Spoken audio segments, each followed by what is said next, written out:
one of the things that we need to make sure we do is make sure we keep Selfridge open. And the best thing to do is make sure we have a fighter mission.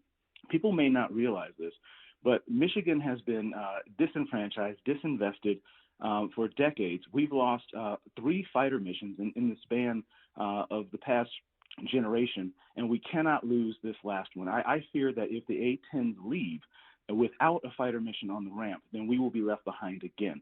Just think of what happened in Oscoda with Wordsworth. The economic impact that it has in the region cannot be overstated. This F-15EX is a Gen 4 Plus, which basically means it has the fighter capabilities, the surveillance capabilities to keep us safe here.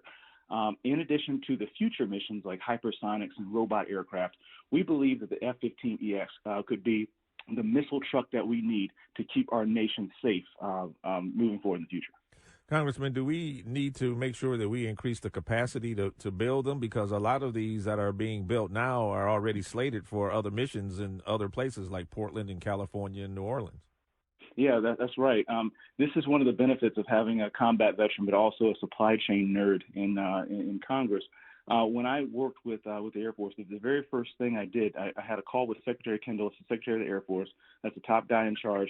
I told him that we need more fighters. He put me in touch with some folks.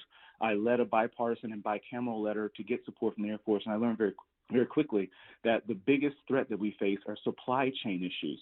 And so I submitted an amendment to the authorization for national defense to increase capacity to build these aircraft, to increase the likelihood that we would get fighters here.